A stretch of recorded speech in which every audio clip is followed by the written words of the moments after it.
कहानी की शुरुआत होती है एक फाइट क्लब को दिखाते हुए, जहां हमारा मेन हीरो रैम्बो बड़े ही दाकड़ अंदाज में फाइट करने के लिए अपने ओपोनेंट के सामने आता है और ऑडियंस जोर शोर से रैम्बो नाम पुकार कर उसकी हिम्मत बढ़ाती है। पोजीशन लेने के बाद दोनों फाइटर्स का मुकाबला शुरू होता है और ओपोनेंट रैम्बो पर भारी पड़ता नजर आता है, जिससे रैम्बो की आंखों में भी खून उतर आता है और ये ओपोनेंट पर ताबड़तोड़ हमला कर उसे हरा देता है। इसके बाद सीन शिफ्ट होता है कर्नल सैम पर, जो अमेरिकन एम्बेसी से अपने 2 ऑफिसर्स को लेकर शहर की मार्केट में आ जाता है और रैम्बो की प्रिंटेड फोटो दिखाकर सबसे उसकी लोकेशन के बारे में पूछताछ करने लगता है। सैम और उसके साथी जगह जगह जाकर रैम्बो के बारे में जानकारी हासिल करने की कोशिश करते हैं, पर कोई फायदा नहीं होता। तभी एक शख्स सैम को बताता है कि ये लड़का तो इस वक्त फाइटिंग क्लब में होगा, क्योंकि अक्सर वो इस तरह के प्रोग्राम्स में शामिल होता रहता है और लोग उसे खूब सपोर्ट भी करते हैं। इतना जानने के बाद सैम ऑफिसर्स को लेकर फाइट क्लब की तरफ रैम्बो की तलाश में निकल पड़ता है और आखिरकार इन्हें रैम्बो नजर भी आ जाता है। ये लोग उसे बुलाने की कोशिश करते हैं, पर शोर ज्यादा होने की वजह से रैम्बो इनकी आवाज सुने बिना बोट में मंक्स के साथ बैठकर यहाँ से निकल जाता है। पर सैम जानता था कि रैम्बो अब कहाँ जाएगा, इसलिए ये उसका पीछा करने लगता है और जब रैम्बो के ठिकाने पर पहुंचता है तो रैम्बो मोनास्ट्री की एक बिल्डिंग को बनाने के काम में बिजी होता है। सैम रैम्बो को अपने पास बुलाकर उससे पूछता है कि आखिर तुम इस मोनास्ट्री में क्या कर रहे हो। इस पर रैम्बो बताता है मंक्स ने मुझे मोनास्ट्री में रहने की परमिशन दी है और इसके बदले मैं उनके साथ काम में हाथ बंटवाता हूँ। इसके बाद रैम्बो को एक बच्चे की फोटो दिखाई जाती है जिसके मुंह पर ऑक्सीजन मास्क लगा हुआ था। रॉबर्ट बताता है कि अफगानिस्तान में युद्ध शुरू हो गया है, मासूम जाने जा रही हैं और इस स्थिति को नियंत्रण करने का जिम्मा कर्नल सैम को सौंपा गया है। सैम चाहता था कि रैम्बो उसके साथ इस मिशन पर जाए, पर रैम्बो ये कहकर मना कर देता है कि मेरी वॉर खत्म हो गई है। रॉबर्ट और सैम उसे समझाने की कोशिश करते हैं, पर रैम्बो यहाँ से चला जाता है। लेकिन सैम रैम्बो को मनाने के लिए उसके पास आकर कहता है, तुम शायद भूल रहे हो कि तुम एक जांबाज सोल्जर हो जिसने युद्ध मैदान में कई दुश्मनों को गिराया है। अब जब तुम्हारी जरूरत है तो तुम बुजदिलों की तरह पीछे नहीं हट सकते। लेकिन रैम्बो अपनी बात पर अड़ा रहता है और सैम भी इसे बिना कुछ कहे यहाँ से चला जाता है।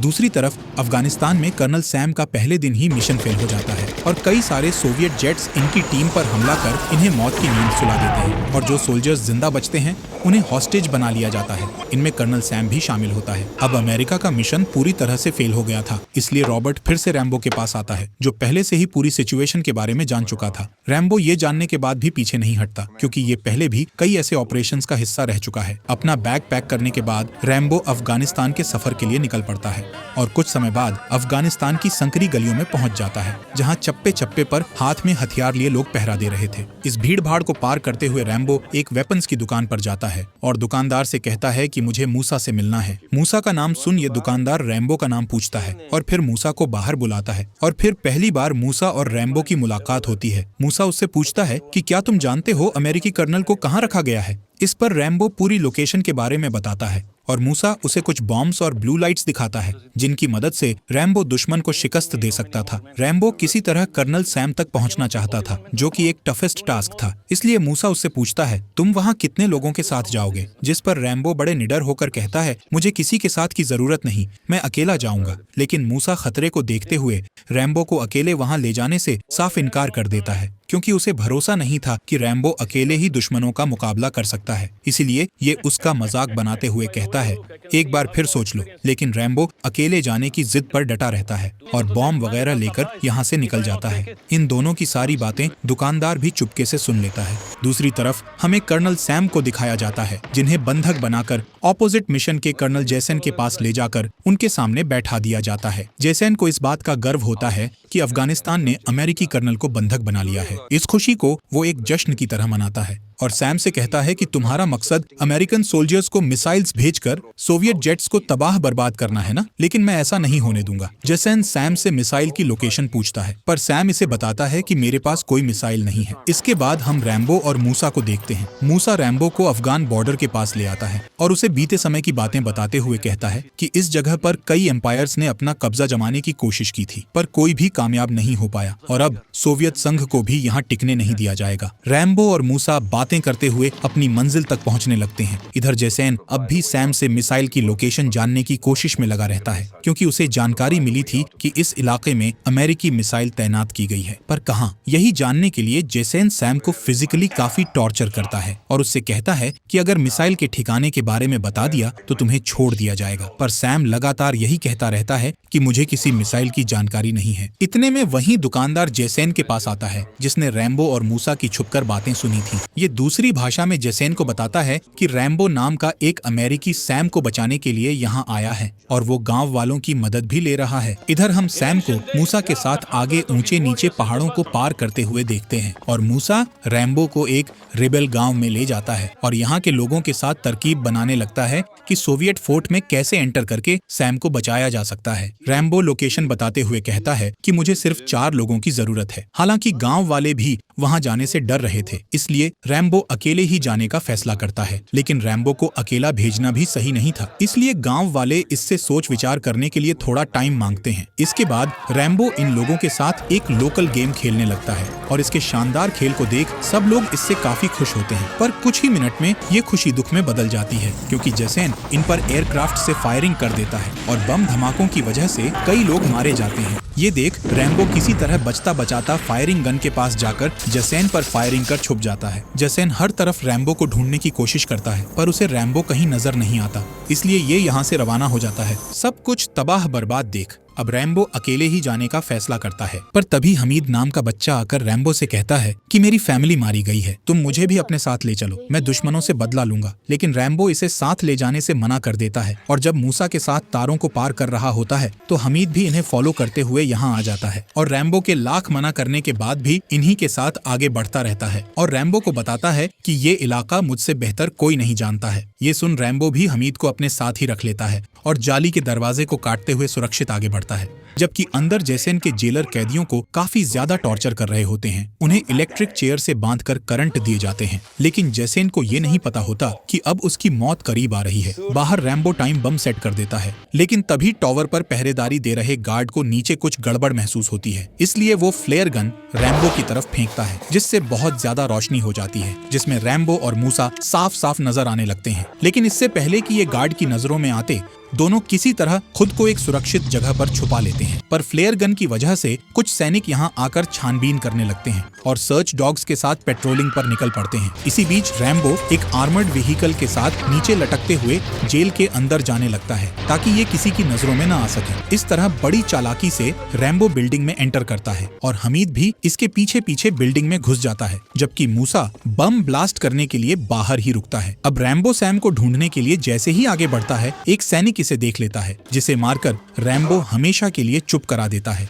जेल में बंद 2 महिलाएं रैम्बो को आगे का रास्ता बताती हैं और जब रैम्बो कमरे में झांक कर देखता है तो अंदर कर्नल सैम मौजूद होता है। रैम्बो लॉक खोलने की कोशिश कर ही रहा होता है कि इतने में एक सैनिक आकर उस पर बंदूक तान देता है। खुद को और हमीद को बचाने के लिए रैम्बो दूर से ही चाकू फेंक कर उसे मौत के घाट उतार देता है। इसके बाद से तो कई सारे सैनिक आकर रैम्बो और हमीद पर फायरिंग करना शुरू कर देते हैं और रैम्बो भी शूट करते हुए ऊपर चला जाता है और कई सैनिकों को ढेर कर देता है और फिर हमीद के साथ आगे बढ़ता रहता है। इधर बाहर मूसा सैनिकों का ध्यान भटकाने के लिए बम धमाके करना शुरू कर देता है, जिस कारण कई सैनिक मारे जाते हैं, जबकि अंदर रैम्बो अब भी लड़ रहा होता है और इस हमले में रैम्बो के शरीर में एक लकड़ी का टुकड़ा घुस जाता है, जिसे निकालने की रैम्बो पूरी कोशिश करता है, पर कोई फायदा नहीं होता। दूसरी तरफ मूसा ने बम धमाकों से हालात को काफी खतरनाक बना दिया था। सैनिक भी मारे जा रहे थे और ये सब कर कौन रहा है, ये किसी को समझ नहीं आ रहा था, इसलिए काफी सैनिक जान बचाने के लिए डेंजर जोन में चले जाते हैं। इधर रैम्बो हमीद, जिसके पैर में गोली लग गई है, उसे कंधे पर लेकर आगे बढ़ता है और फिर हथियार लेकर मूसा के पास जाता है। ये लोग यहाँ से निकलने ही वाले होते हैं कि तभी इन पर फायरिंग शुरू हो जाती है और मूसा बचने के लिए एक सैनिक को मारकर रैम्बो और हमीद के साथ सुरंग में चला जाता है। इस पूरी स्थिति को देखकर जेसेन एक नया प्लान बनाता है और अपने सैनिकों को सुरंग में भेज देता है और इस छोटी सी सुरंग में फायरिंग शुरू हो जाती है, जबकि रैम्बो, मूसा और हमीद जल्दी जल्दी आगे बढ़ते रहते हैं। अब रैम्बो पहले तो सैनिकों पर फायरिंग करता है और फिर सुरंग में बम ब्लास्ट कर कई सैनिकों को मौत की नींद सुला देता है, जिससे सुरंग का रास्ता बंद हो जाता है और तीनों अब सैनिकों से बिना डरे आगे का सफर तय करते हैं। कुछ दूर चलने पर इनका रास्ता बंद हो जाता है, क्योंकि सामने लोहे की रॉड से रास्ता बंद था, लेकिन रैम्बो बिना रुके इन जालियों को उखाड़कर आगे बढ़ता है, जबकि बाहर मूसा के साथी घोड़ों पर सवार होकर इनकी मदद के लिए आ जाते हैं। लेकिन सैनिक जैसे ही इन्हें देखते हैं, इन पर फायरिंग करना शुरू कर देते हैं। इतने में रैम्बो एक आरपीजी उठाता है और गेट की तरफ फायर कर देता है, जिससे एक सैनिक जख्मी हो जाता है, जबकि कई मारे जाते हैं। इधर जेसेन एक अफसर के साथ सैम के कमरे में पहुंच जाता है और सैम को टॉर्चर करते हुए पूछता है कि आखिर तुम्हें बचाने के लिए किसने इतना खतरनाक हमला किया है, लेकिन सैम इसे कुछ नहीं बताता। रैम्बो मूसा और हमीद को लेकर एक गुफा में कुछ देर के लिए छुप जाता है और मूसा उसे फर्स्ट एड देता है। लेकिन इस जख्मी हालत में भी रैम्बो फैसला करता है कि जो उसने शुरू किया है वो खत्म करके ही दम लेगा। ये सुन मूसा कहता है कि इतनी खतरनाक लड़ाई का सामना तुम अकेले नहीं कर पाओगे, इसलिए इसे यहीं पर खत्म कर देना बेहतर है। लेकिन रैम्बो ने तो कभी हालातों से डरकर भागना सीखा ही नहीं था, इसलिए ये वापस जाने लगता है। हालांकि हमीद भी उसके साथ जाना चाहता था, पर उसकी जख्मी हालत के चलते रैम्बो उसे मूसा के पास ही छोड़ जाता है और साथ ही नेक पीस देते हुए कहता है कि मैं जरूर वापस आऊंगा। रैम्बो जब अपने जख्म पर नजर डालता है तो अब भी उसके शरीर में लकड़ी का टुकड़ा फंसा हुआ होता है, जिसने एक गहरे जख्म को जन्म दे दिया था। लकड़ी का टुकड़ा बाहर नहीं निकल रहा था, इसलिए रैम्बो इसे शरीर के और अंदर कर देता है और जख्म पर बारूद डालकर उसे जला देता है और बहुत ही हिम्मत से उस दर्द को बर्दाश्त करता है। अगली सुबह जैसेन रैम्बो को ढूंढने के लिए गुफाओं में सर्च ऑपरेशन चलाता है और खुद भी एयरक्राफ्ट्स के जरिए पूरे इलाके की अच्छे से जांच करता है, लेकिन उसे रैम्बो नहीं मिलता। इधर हम रैम्बो को पहाड़ पर चढ़ते हुए देखते हैं और कुछ देर में ये एक संकरे से रास्ते से बिल्डिंग के अंदर एंटर करता है, जहाँ कर्नल सैम को बांधकर उन पर जुल्म ढाए जा रहे थे। पर तभी यहाँ रैम्बो आकर टॉर्चर करने वाले आदमी पर अटैक कर देता है और दुकानदार वहाँ से भाग निकलता है। दूसरी तरफ जब कैदियों को जेल के दरवाजे खुले दिखते हैं तो वो इस जहन्नुम से भागना शुरू कर देते हैं। इतने में जैसेन भी अपने सैनिकों के साथ बिल्डिंग के पास आ जाता है, जो ये नहीं जानता था कि रैम्बो ने सैम को आजाद करा लिया है। रैम्बो, सैम और कुछ कैदियों को लेकर एयरक्राफ्ट में बैठ जाता है और पायलट की कुर्सी संभाल लेता है। सैम इससे पूछता है, क्या तुम्हें ये उड़ाना आता है? तो रैम्बो कोई जवाब नहीं देता और एयरक्राफ्ट उड़ान भरना शुरू कर देता है। इसके बाद सीन शिफ्ट होता है जैसेन पर, जो सैम के कमरे में जैसे ही एंटर करता है तो उसे अपने आदमी की लाश मिलती है, जबकि सैम गायब था। जल्दी से जैसेन बाहर आता है और देखता है कि एयरक्राफ्ट जाने की कोशिश कर रहा है। जैसेन इसे रोकने के लिए इस पर फायरिंग करता है और एक गोली कैदी को लग जाती है और वो नीचे गिरते गिरते लैंडिंग स्किड से लटक जाता है, पर पकड़ कमजोर होने के चलते नीचे गिरकर मारा जाता है। सैनिक अब एयरक्राफ्ट पर ताबड़तोड़ फायरिंग करते हैं और एयरक्राफ्ट से भी फायरिंग होती है और रैम्बो इलाके से बाहर निकलने की कोशिश करता है, पर अफसोस इंजन काम करना बंद कर देते हैं, जिस वजह से रैम्बो यहीं एयरक्राफ्ट को लैंड कर देता है और सुरक्षित सबको बाहर निकालता है। कैदियों को अपना रास्ता खुद चुनने का कहकर रैम्बो सैम को लेकर यहाँ से भागने लगता है, लेकिन जैसेन कई एयरक्राफ्ट्स की मदद से सैम को ढूंढने में लग जाता है। पर किस्मत से सैम को एक सुरंग का रास्ता नजर आता है, जिसके अंदर दोनों कूद जाते हैं, पर अंदर जाने से पहले रैम्बो एक तीर से एयरक्राफ्ट पर अटैक कर उसे आग के हवाले कर देता है। पर इस बीच जैसेन रैम्बो को देख लेता है और इस एरिया में बम गिराना शुरू कर देता है, जिससे सुरंग के अंदर भी आग बरसने लगती है और फिर सैनिक भी इन्हें पकड़ने के लिए आ जाते हैं। ये देख सैम रैम्बो को यहाँ से जाने को कहता है, क्योंकि वो नहीं चाहता था कि उसकी वजह से रैम्बो की जान खतरे में पड़े। पर रैम्बो अब पीछे हटने वाला नहीं था। ये तीर से वार कर एक सैनिक को मार देता है और उस सैनिक का रेडियो लेकर जैसेन को धमकाते हुए इस पूरे हमले को रोकने की सलाह देता है, पर जैसेन नहीं मानता और सुरंग में रैम्बो एक एक कर कई सैनिकों को मार गिराता है और फिर दोनों बाहर निकलने लगते हैं। सैम तो बाहर आ जाता है, पर रैम्बो पर एक सैनिक हमला कर देता है और फिर दोनों के बीच काफी खतरनाक फाइट होती है। रैम्बो उसके गले में रस्सी डालकर उसे मारने की कोशिश करता है, पर उसका प्लान नाकामयाब हो जाता है और फिर ये सैनिक रैम्बो के जख्म पर हमला करना शुरू कर देता है, जिससे रैम्बो दर्द में तड़पने लगता है और किसी तरह इस सैनिक को भी मौत के हवाले कर देता है। अब सैम और रैम्बो कुछ दूर आगे बढ़ते ही हैं कि तभी इनके सामने टैंक्स पर सवार एक बड़ी सेना आ जाती है और जैसेन इन्हें सरेंडर करने को कहता है, लेकिन जैसेन की बात को न मानते हुए ये लोग फायरिंग करने लगते हैं और सैनिकों के हमलों से बचने के लिए एक गड्ढे में छुप जाते हैं। इतने में गांव वाले भी इनकी मदद के लिए यहाँ आ जाते हैं, जिन पर सैनिक फायरिंग करने लगते हैं। रैम्बो एक टैंक पर हमला कर उसे अपने कब्जे में ले लेता है और जैसेन पर फायरिंग करना शुरू कर देता है। जैसेन के सैनिक भी एयरक्राफ्ट से उस पर गोलियों की बौछार करते हैं और दोनों तरफ से जबरदस्त फायरिंग होती है और फिर अचानक से दोनों के व्हीकल्स एक दूसरे के सामने आकर टकरा जाते हैं। सैम को लगता है कि इस हमले में रैम्बो भी मारा गया है, पर तभी रैम्बो हीरो की तरह टैंक से बाहर निकलता है और आखिरकार रैम्बो ने दुश्मनों को खत्म कर सैम को बचा लिया था। सभी गांव वाले रैम्बो की खूब तारीफ करते हैं और उसे यहीं रहने को कहते हैं, पर रैम्बो सैम को लेकर यहाँ से अमेरिका की तरफ निकल पड़ता है और मूवी यहीं खत्म हो जाती है।